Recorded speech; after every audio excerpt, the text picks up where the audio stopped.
We've got some news about Squid Game Season 2. We've got some news about Skeleton Crew. And we're going to be diving into Batman, the Caped Crusader, which has just dropped at Amazon Prime. And I can't wait to dive into that.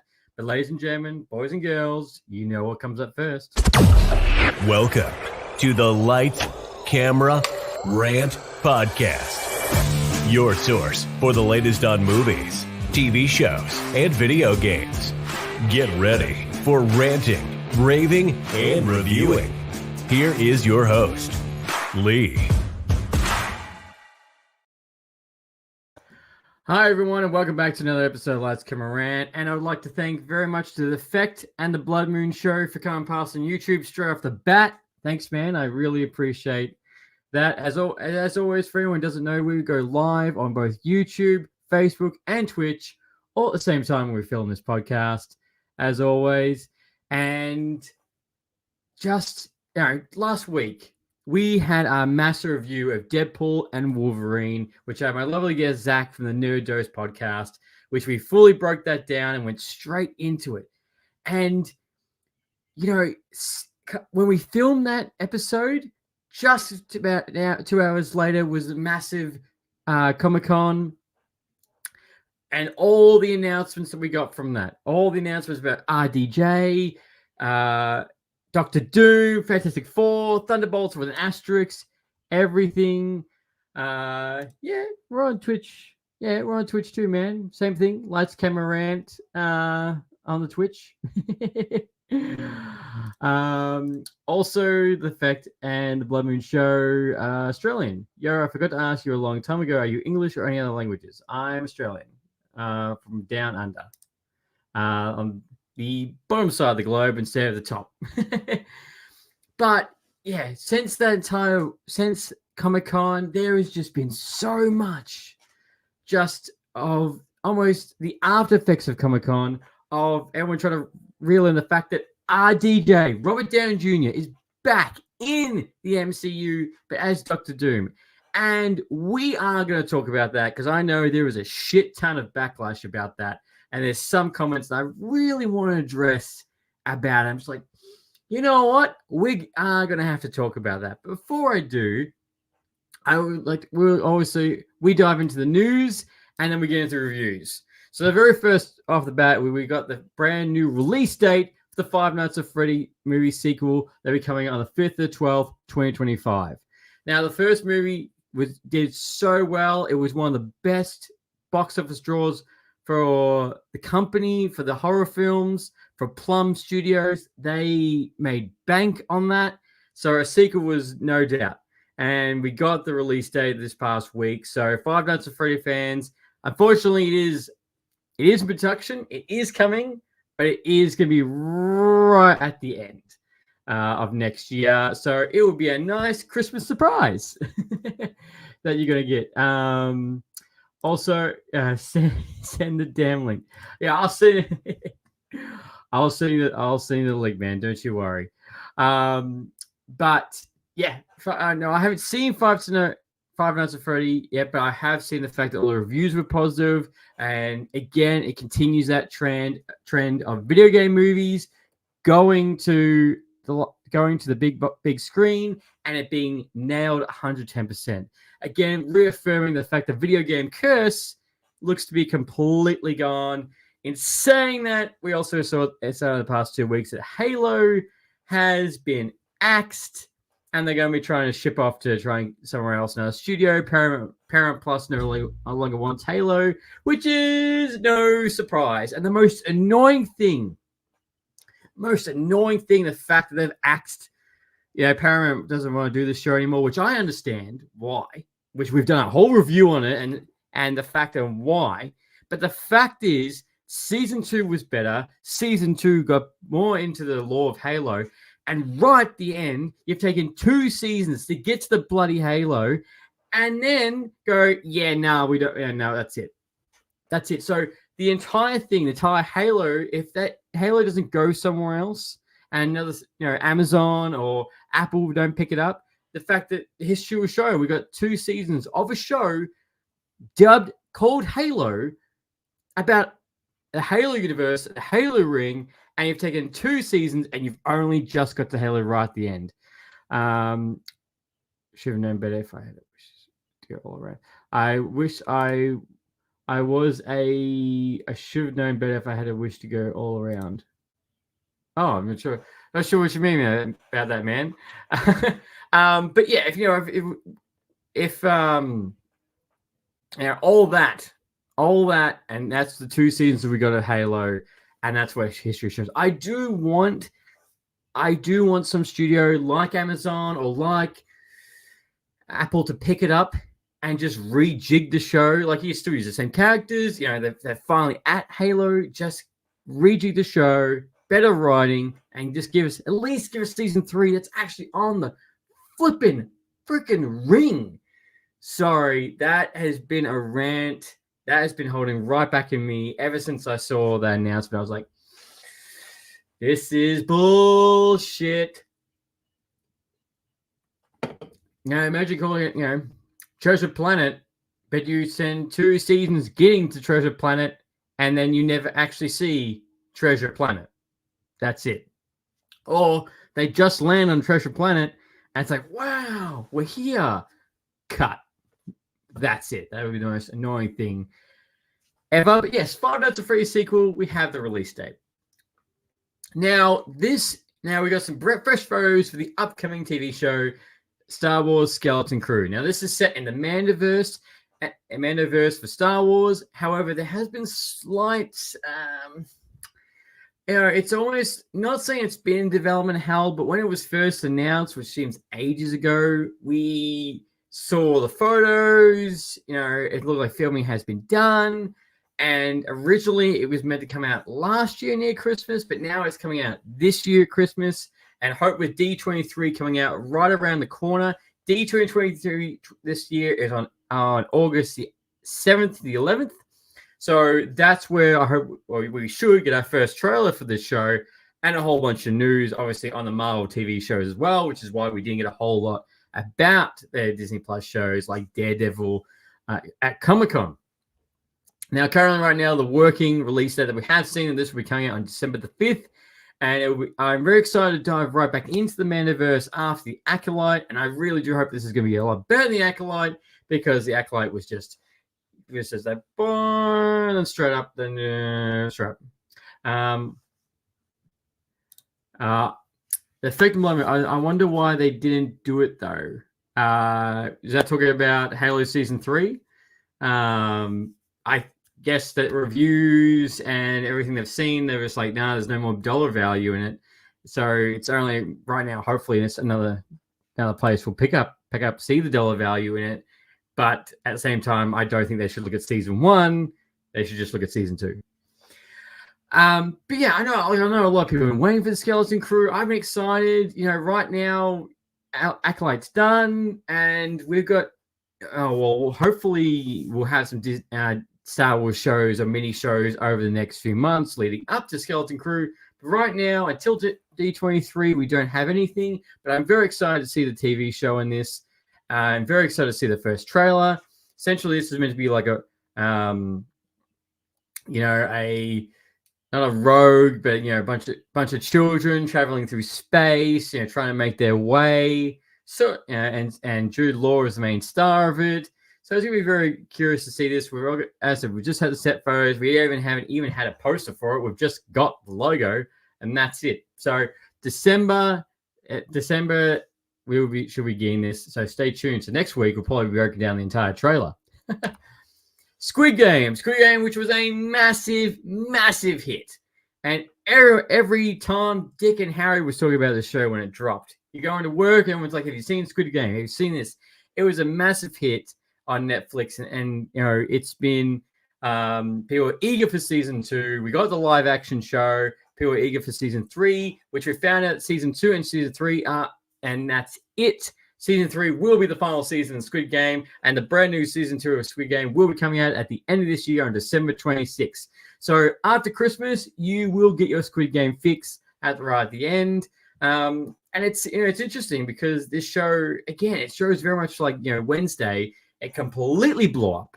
The memes were everywhere, and the big question was, when are we getting season 2? When are we getting it? And so we finally got the release date. But my question is that it feels so long ago since we got the first series. Are you still excited for the show? Do you still want to see it? Like, did it start that itch, or are you just like, oh, that's just come out so long ago, and I've just completely forgotten whether or not I'm going to drive back into it, and just going back for it, and just like, when, like, do you still have the hype for it?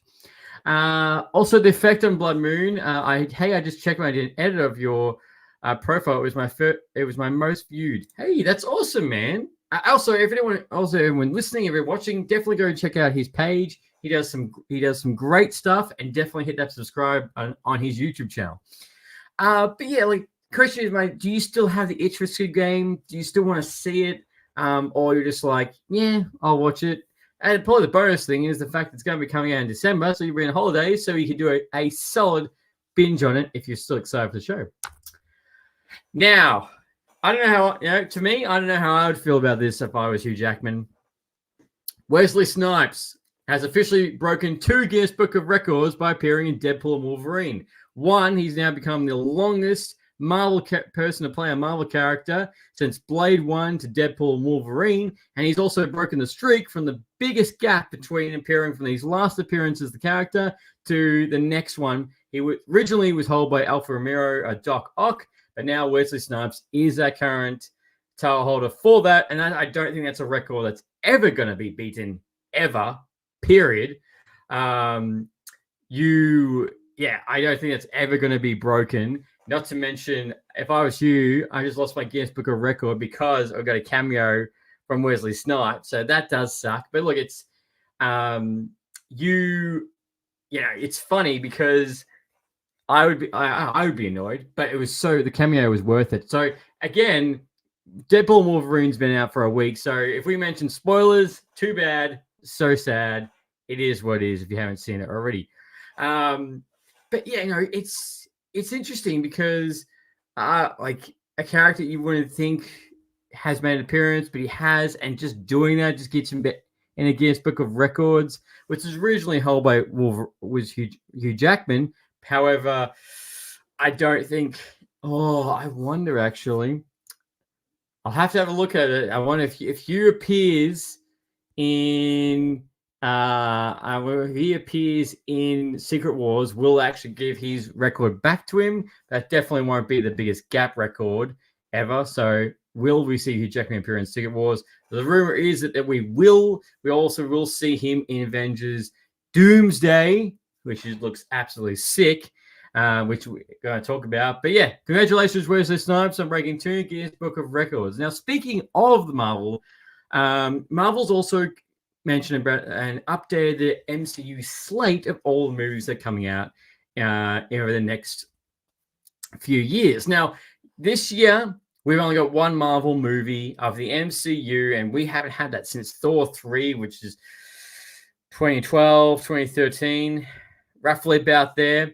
But next year, because of the delays, because of the actor strike, the writer strike, it's kind of like combined everything together. So next year, we are getting 4 MCU movies. Now, a lot of people will be like, oh my God, that's too much. Me, I'm just excited. So, next year we are getting Fantastic Four. We're getting Thunderbolts. We're getting Cap 4.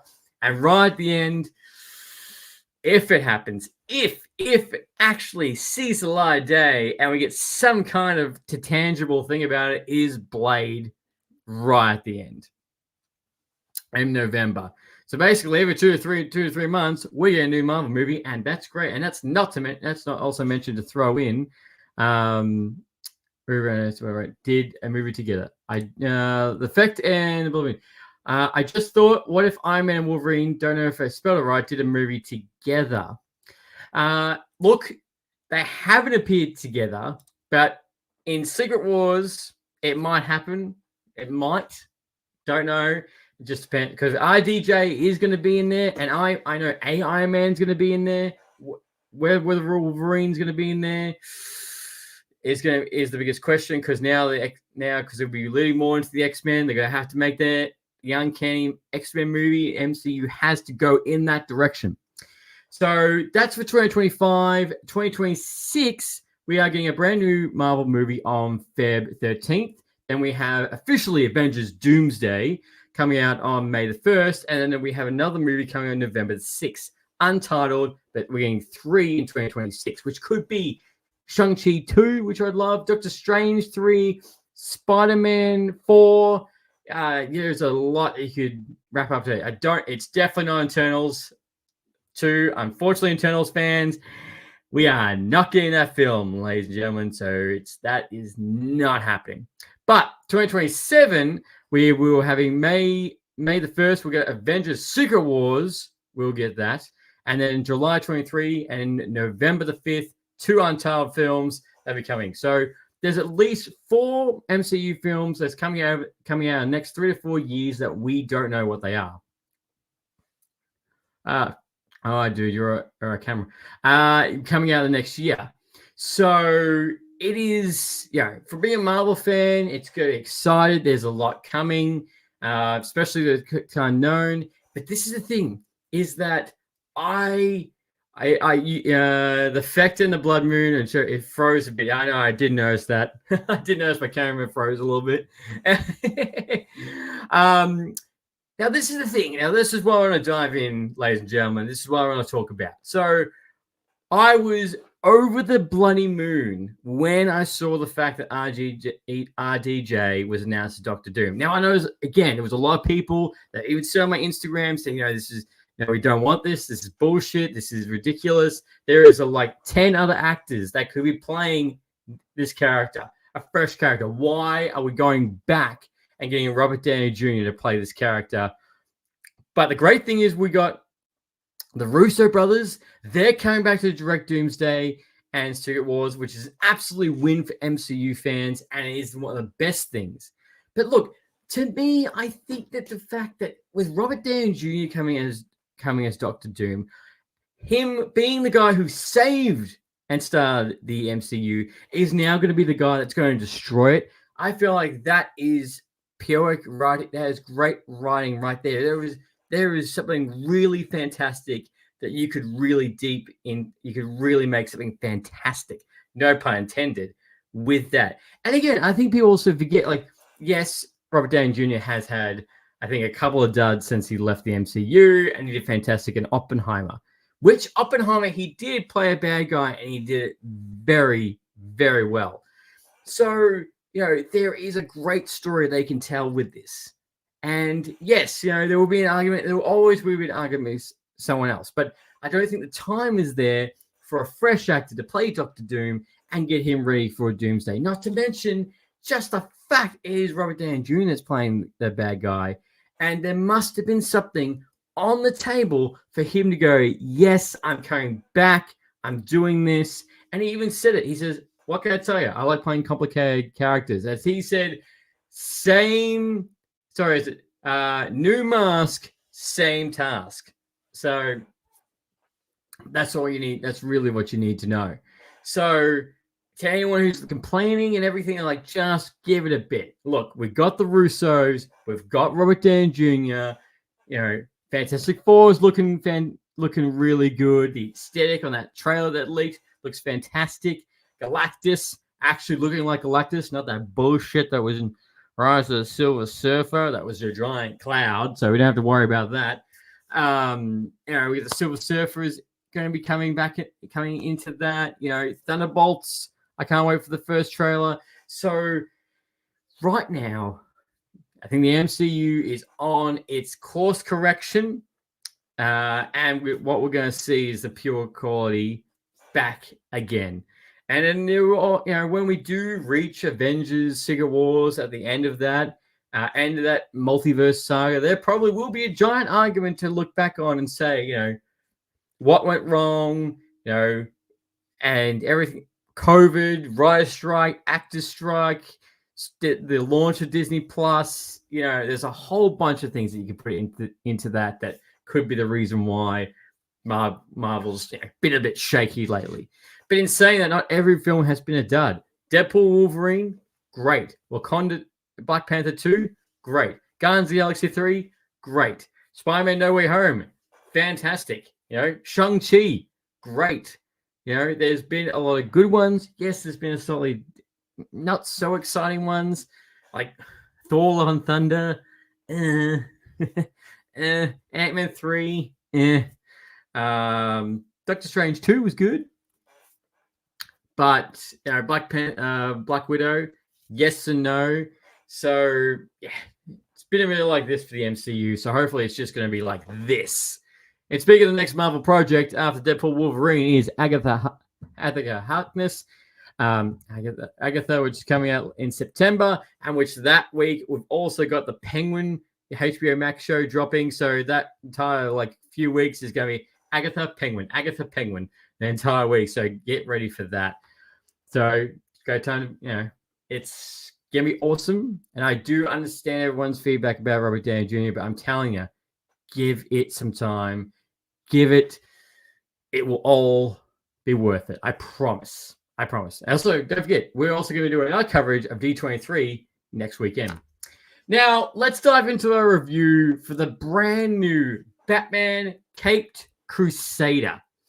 Now, this is a spiritual successor to Batman the Animated Series, with Bruce Timm returning from the legendary animator who made Batman the Animated Series, the guy who made Batman Beyond, the Justice League Unlimited. The list goes on, and this is what you have to see, and I can't recommend it more. So originally, Warner Brothers Animation came to Bruce Timm and said to him, look, we want to do a revival of the Batman the Animated TV series, which he turned around and said, nah, I don't want to do that. We're done. Been there, done that. Let's do something fresh. Let's do something new. So, and I think that's fantastic. So he went to the drawing board. He also spoke to Matt Reeves, J. Abrams, and they all got on board with his brand new anime Batman TV show. So, in the sense of it being a spiritual successor to Batman animated series, is that it's taking that noir, that setting, the dark, the gritty, and they're taking that and being a more adult form moving forward into this show. And actually, we were just reporting a year ago that this show wasn't even maybe going to be happening because HBO Max no longer wanted to hold it and distribute it on their channel. So it went up in the air and had to go to somebody. So thank God that Amazon Prime picked it up. Not to mention, because it was Amazon Prime, we got all the episodes in one big drop. Now, these episodes only go for about 25 minutes long. There's 10 episodes, and season 2 has already been greenlit. Now, when I was looking at the show, I was going, what type of vibe, what are we going to get from this? How's it going to feel? Aesthetically, how's it going to feel? How's it going to look? And what is it going to live up to the hype? Because the legacy of the Batman the Animated TV show is massive. There is kids who've grown up that show, me, and got me first into Batman. And so there was how's that going to work? What's it going to be? And I've watched spoilers left, right, and center. I saw the trailer. I liked it. And then I can tell you right now, after those 10 episodes, you will love this. If you love the Batman animated TV show, you will love this. The animation in it is clean and crisp. I love this 1940s, 1950s setting, aesthetically, all the cars, the technology. I love it, that type of style. I do like how dark and gritty and how much mature it is. Being, you see the blood. It's the darker terms, more psychological thriller and different points. And the fact that we didn't get the Joker. I know a lot of people are like, oh no, Joker is essential to the Batman mythos. We need to see him. I am so glad that we didn't get the Joker in this entire entire 10 episodes, except for right at the ending, which we get a nice little cameo of us, or cameo, a little spoiler, teaser, if you will, going into season 2, which was a little bit dark, but I'm glad we got that right at the end. I'm glad we got villains that were different, not the same Mr. Freeze, or, the man had a penguin. Well, we did get the penguin, but I'll tell you why. But I'm glad we didn't get them. Essentially, we got some new ones, different twists on characters. For example, like Penguin is actually called Oswalder Cobblepot. She was a girl, and I know I saw a bunch of comments like, "Oh yeah, they're doing the whole thing on going all the fact that she's that James changed her to a woman." Like, no, actually, I don't mind. I don't mind the fact that she's a woman. I thought it was fine. And it made sense. It was made sense, the fact her being there, and the fact that she also killed her kids. No joke. And no joke, she killed one of her kids because she thought she was rattling. He thought he was the one rattling on her and got the cops on her. But that was fine. I didn't mind the fact that they changed the gender because it worked in the episode. It made sense. Unlike what you've seen with the Suicide Squad, with Nora Freeze, which looks horrible and is just bad. I think it's just the fact that the character design looks awful. Like Oswaldo Cobblepot, like she looks, still a great design. She looked fine. Yeah, she looks fine in that. So it was like, okay, we got that. And also what they did what they did with Harley Quinn.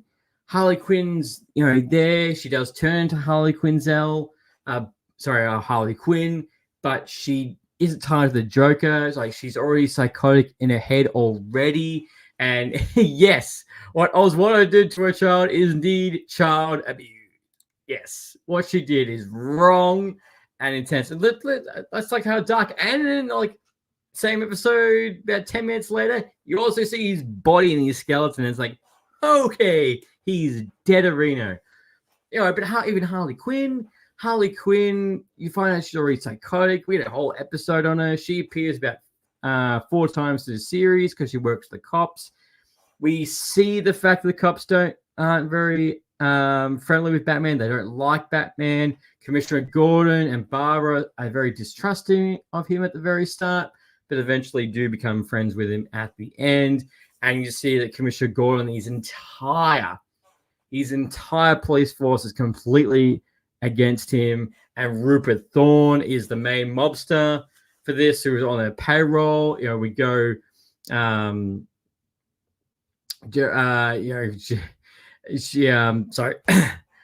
And we got also Harvey Dent, which is we do get normal Harvey Dent, and then we also get Two-Face Harvey Dent at the end of the show. But one of the great things I did like about Harvey Dent in this one is that you do see the fact he is, trying to do the right for the people. He's trying to do the right thing. Justice will prevail. But he also has that slight darker side that is also a dick. Not like the Dark Knight. Not like the Dark Knight. Also with the same. So with the same with the Batman TV show, he had that slight anger side, but he was, we still that. So I did like the balance that we got between the characters with Harvey Dent. That was great. We got ghosts. We got ghosts in the show, which Batman didn't believe, but actually was a ghost. It wasn't like something like Scooby-Doo. It was a legit a ghost. We got Clayface, who looks scary and menacing. That was fantastic to see. We got Catwoman.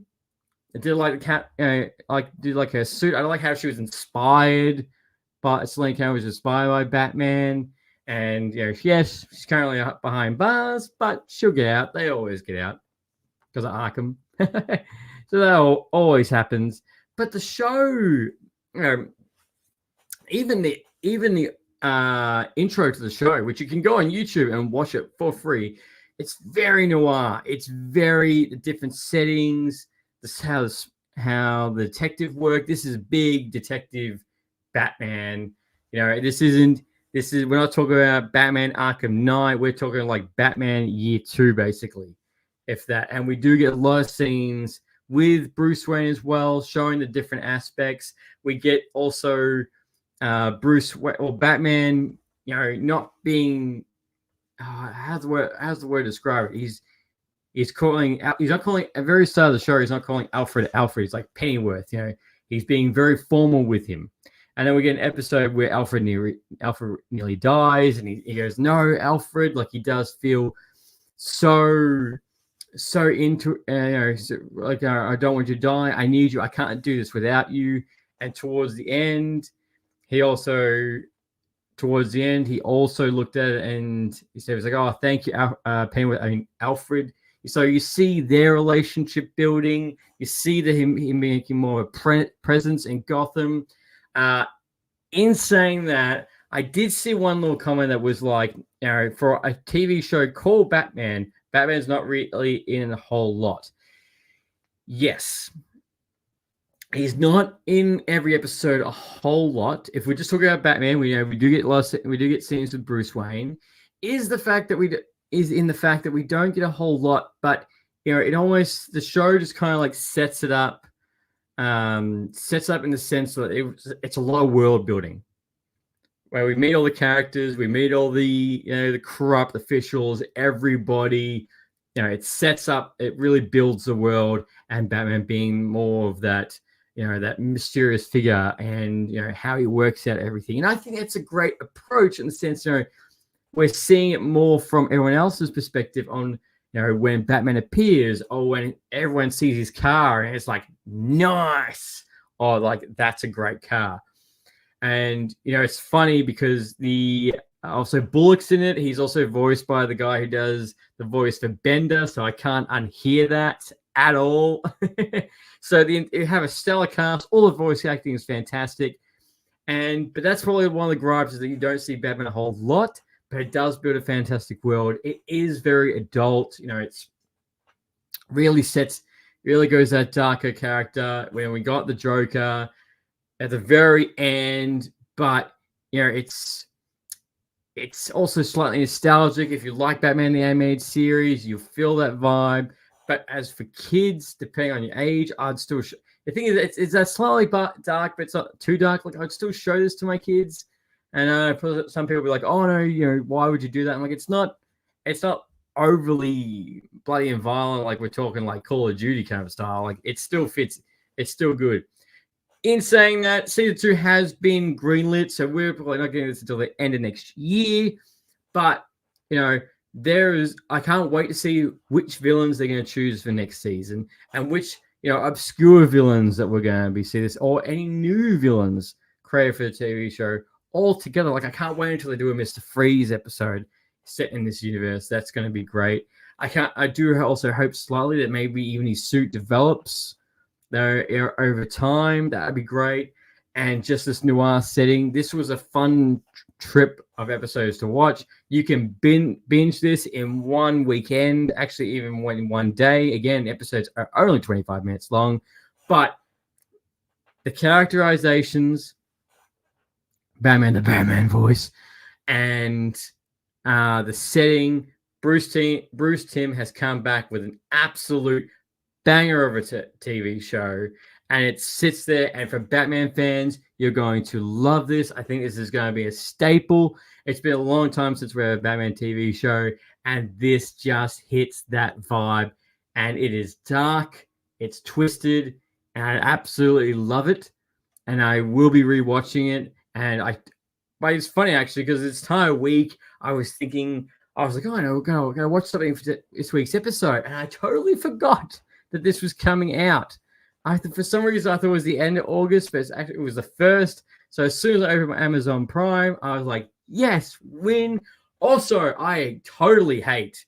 And I think everyone could share this with me. I totally freaking hate the fact that I've added ads into Amazon Prime unless you go up to the next scale. It is so annoying, the fact you get 2 ads in between your show and the fact that also the volume is slightly different depending on the show you're watching. Oh, why do you do this to me, Amazon? Why? It was so good. You didn't have ads, but now you do. But what can you do? But look, Batman fans, this is the show for you. This is the one I recommend, and I couldn't be more happy with it. It's everything a Batman fan wants. And yes, probably we got this, but I really hope one day we get a Batman Beyond movie, because currently right now there's actually a Batman Beyond fan film that's coming out, and it's coming out at the end of this year. It only goes for about 30 minutes or so. Fan film poster's been released. Can't wait to see that. But look, ladies and gentlemen, that is my review for Batman the Captain Crusader. And I would like to thank very much to everyone who's come past, both the chat, listening to this episode, watching this episode. I'm thankful for every single one of you, because you guys make it more fun doing this. And I appreciate especially everyone who comes on Discord and comments. It just means the world to me. And it's a great community, and it's just so much fun. And I really do enjoy this. And as always, until next time, happy ranting. Thanks for listening to Lights, Camera, Rant. If you like the show, don't forget to subscribe so you don't miss a single episode. While you're at it, leave us a rating and review, and be sure to tell your friends. Until next time, happy ranting.